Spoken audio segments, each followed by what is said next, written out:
at the time.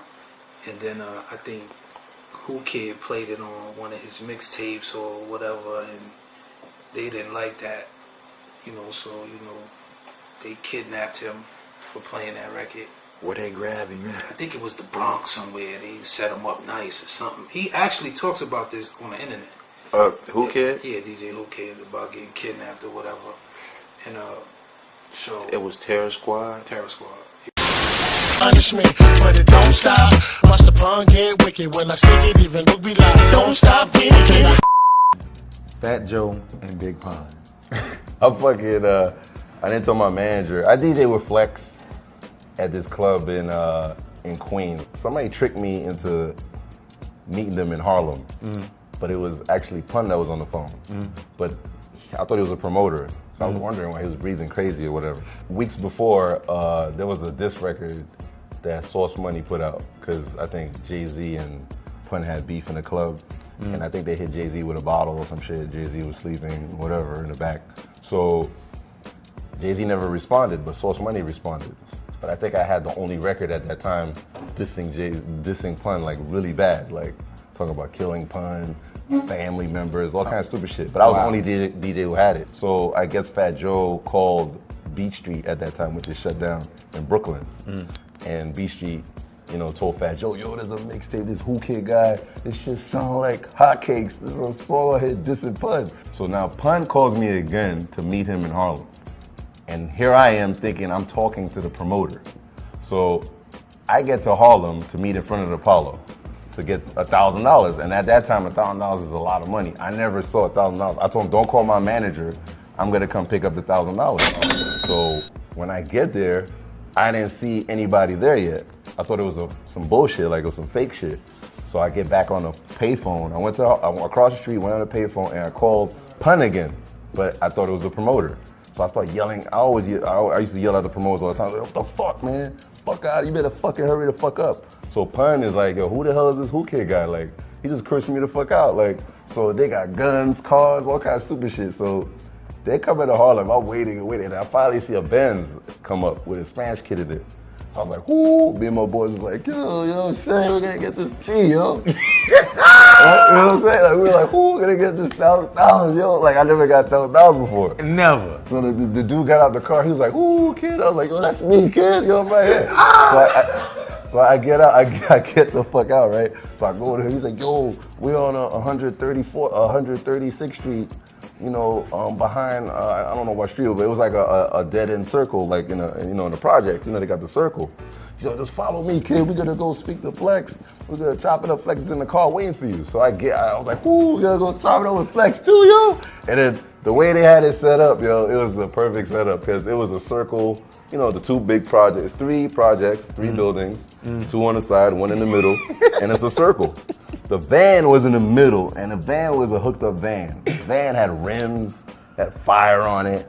So I was like, yo, this nigga Flex is here, yo. Flex had the hooked up cars or whatever. Right. So in the van, I'm getting close to the van. I see a Spanish kid in the van, like the driver. I was like, yo, this guy, Flex has like Puerto Ricans hanging with him and shit, right? I get even closer, so the door starts sliding now. The door's sliding open, right?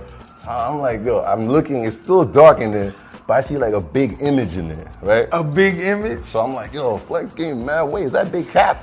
So I got closer, I was like, yo, is that Cap in there, yo? So in my head, I didn't even think about the mixtape not once until I got really close, and then now I see Pun. I was like, oh shit. In my head, the mixtape came up.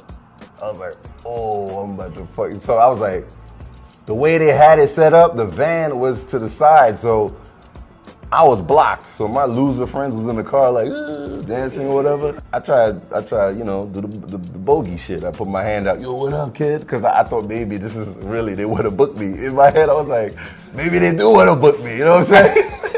I put my hand out, and Pun was like, his head went behind his head. He was like, and I was like, and them alligator hands. No, he was like, he put it behind his head, like he didn't want to give me a pound. Wow. So then I was like, oh shit. So he was like, you want to come in the van and we're gonna chop it? I was like, hell no, I want to come in the van. So and I tried to back up. Now this is the backup part, right? I tried to back up. He still thinks I'm the gangster guy that cursed him out on the phone. And then I think when I backed up, my hands went down, and that's when Pun out of Uzi. I'll never forget this shit. Pun pulled out Yeah. So Clark Kent had called me one day and was like, yo, I want to put you on the phone with Pun, you know, whatever. So, you know, I got on the phone, we talked, and, you know, let him know, like, I don't got an issue with you. Like, record wasn't about you. And, you know, that was that. He must have been like some type of way confrontational because he stayed in some shit. he stayed in some shit. Yeah, I mean, everybody got a Big Pun story, and there's some man. They did this. yeah. I think more than anything, they had issues with our side, just as opposed with had have a problem with them. They had their encounter with Jay-Z Yeah, before or after your incident. But there wasn't really an encounter, like So that was fictitious in the club or something like that. Yeah. That didn't happen. It never happened. I'm glad you cleared that up on my shit, man. Yeah. They've been saying that shit for 20 years. Never happened. Right? Never happened. So they never had a disagreement? I'm not saying that they didn't have a disagreement. I'm saying that he didn't hit him in the head with a bottle. That didn't happen. Right. You know what I'm saying? That didn't happen. So what was the end result of you and his situation when they approached DJ Whoo Kid? Did y'all ever... What was the... Well, yeah, like I said, Clark Kent had put me and Pun on the phone. Mm-hmm. And, you know, we talked, and then that was just the end of it. Like, you know, nothing else came out of it. You know? Yeah. Pun was a monster lyrically. Like, Pun was really, he could really do it. You know what I mean? I would have looked forward to that. You know, that would have been a good challenge for me. You know. Was Beans on the rock during the time when you was there? When Beans came is when I was leaving. Or I pretty much was gone by the time he got You and Beans would have been... Yeah, Beans was super talented. Yeah. That would have been some heavy shit to hear you and Beans on the same record. Yeah, Beans was dope. So what's going on in 2019, man? Let's talk about the now.